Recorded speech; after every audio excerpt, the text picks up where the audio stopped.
Partaking in vinegar isn't a new phenomenon. From my earliest years, I can remember people splashing vinegar on their fish and chips, maybe a little on their salad, so on and so forth. But now people are drinking it like it's a beverage of choice.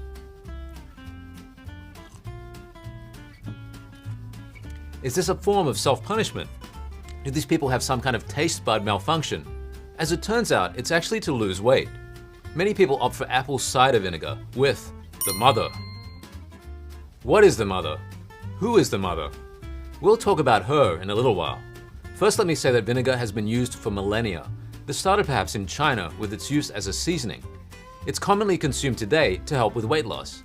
Does it have other health benefits? Do we need to be careful about drinking it? We'll be probing these and other questions on Vital Science today. Having a healthy body, mind, and soul is vital to a happy life.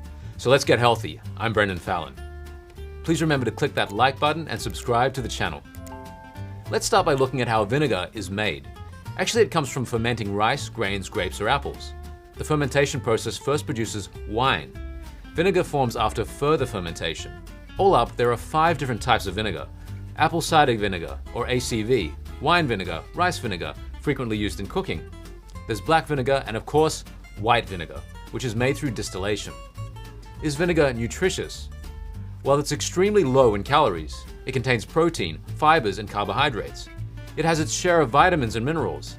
It has such trace elements as potassium, calcium, and magnesium and phosphorus. These make it relatively nutritious. These kinds of microminerals are highly desirable. Then there's the mother I mentioned earlier. The mother is that cloudy, spongy, or stringy mass floating in your bottle of apple cider vinegar, or ACV for short.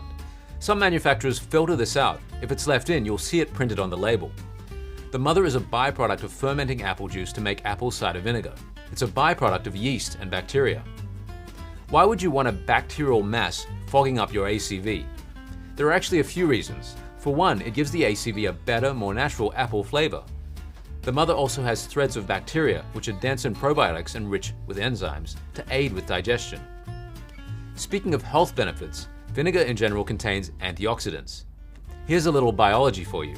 When the body gets infected, free radicals form for protection, but an excessive amount of free radicals will cause damage to cells.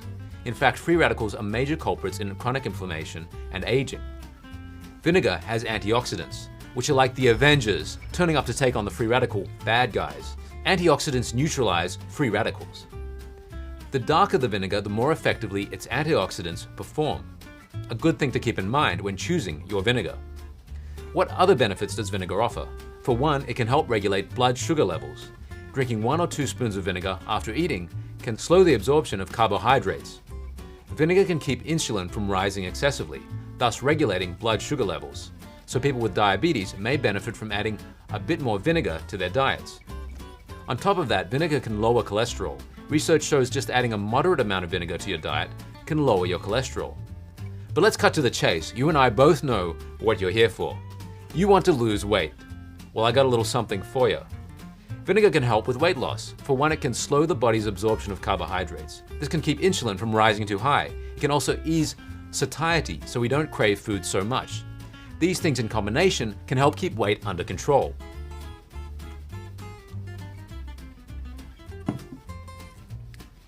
Starting to go down a little easier.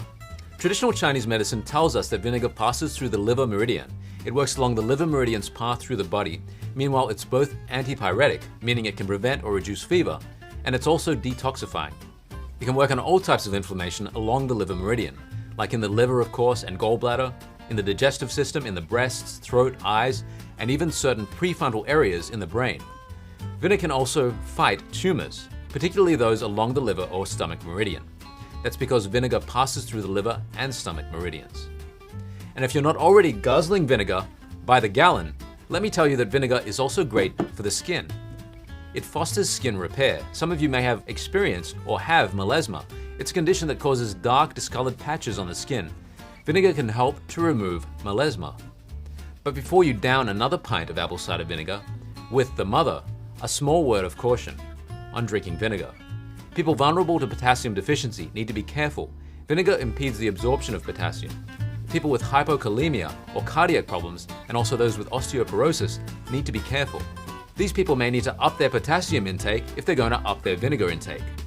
Meanwhile, Chinese medicine tells us vinegar is not good for people with spleen and stomach weaknesses. People with muscular dystrophy and muscular pain should also go easy on vinegar. I hate to end on a bitter note, pardon the pun. However, drinking vinegar can easily weaken teeth. This is because it's about 4 to 5% acetic acid by volume. So you might want to consume vinegar as a seasoning on food rather than just drinking it. You can leave your thoughts and experiences on vinegar in the comments. I'm Brendon Fallon, and this is Vital Signs. See you next time.